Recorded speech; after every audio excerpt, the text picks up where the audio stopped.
Yes, reflections there on the life of a brilliant jazz musician.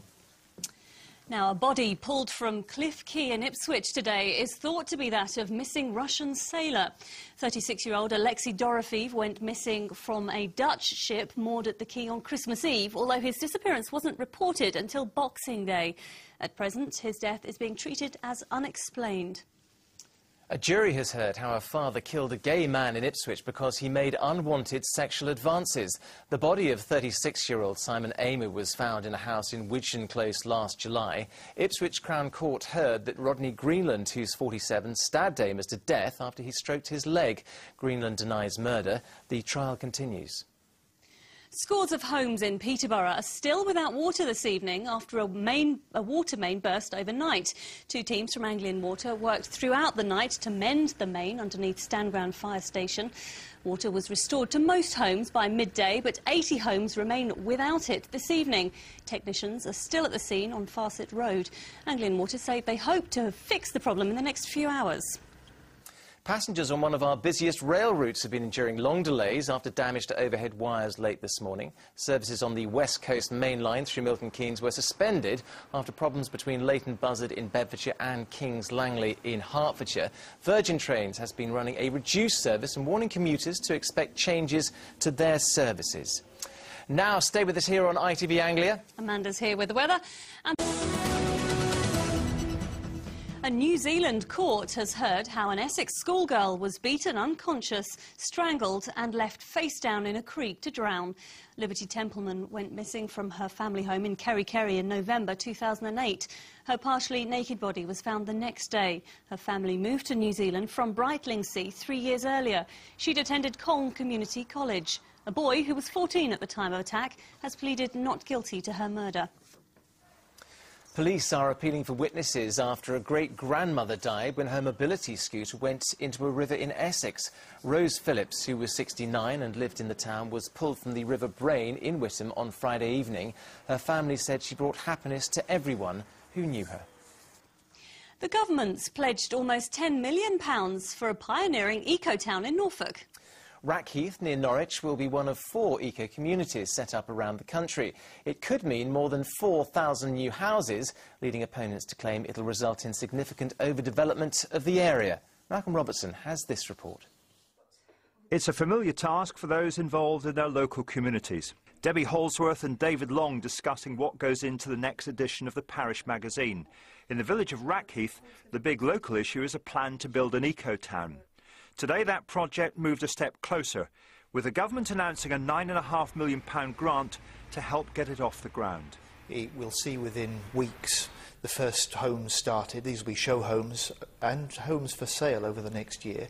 So what we're introducing people to is the green homes of the future and a green way of living for the future in these new eco-towns. Rackheath is one of 4 sites in the country earmarked for eco-towns. The proposal is to build 4,000 new energy-efficient houses here over the next 20 years.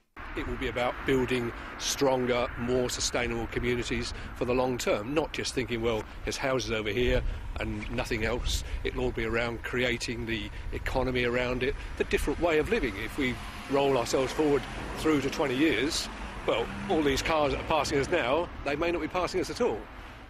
For those who support the idea of an eco-community here, this funding is welcome, although it is a lot less than the £28 million that was bid for. There are still a number of hurdles that have to be overcome before it comes to fruition. As yet, no planning application has gone in, and there is opposition from a local group calling themselves SNUB, Stop Norwich Urbanisation. They believe the plans are flawed, and they claim it'll lead to massive overdevelopment of the local area. Malcolm Robertson, Anglia News, at Rackheath in Norfolk. Eco-town, such a controversial topic, isn't it? Let's have some football. And the focus is on Colchester United tonight as they host the Essex derby with Southend United in League One. Yep, Colchester currently in the playoff positions and hoping to consolidate their position after this evening's game. Now, our sports correspondent Donovan Blake sets a scene for us now from the Western Homes Community Stadium, and he also looks back on the rest of the weekend's league games. We had heavy rain in Colchester's last derby day 3 weeks ago against Norwich.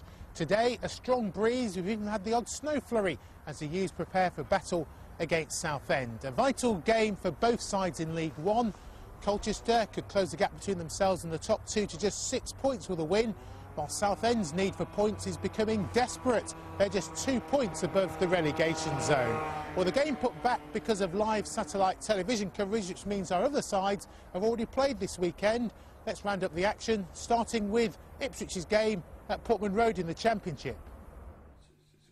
It's all about characters rather than good players. That's Roy Keane's assessment ahead of a very tough sequence of 4 away games for his Ipswich squad, 3 of them against other clubs fighting to stay in the Championship.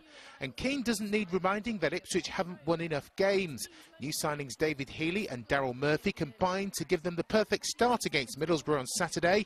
But Murphy's goal after just 23 seconds was cancelled out by David Wheater's second-half header. Their season could be defined over the next few weeks. We're going to find out a lot about the club over the next 3 or 4 weeks, whether it be the players, the staff, the supporters, myself as a manager.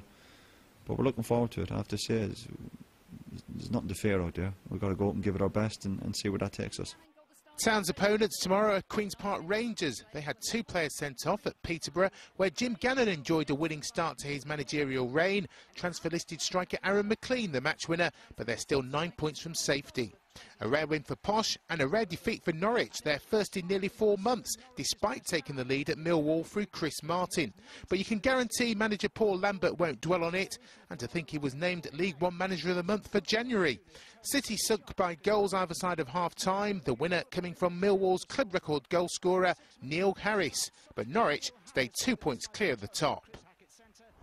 So Norwich finally beaten. In fact, both Southend and Colchester lost during their long unbeaten run.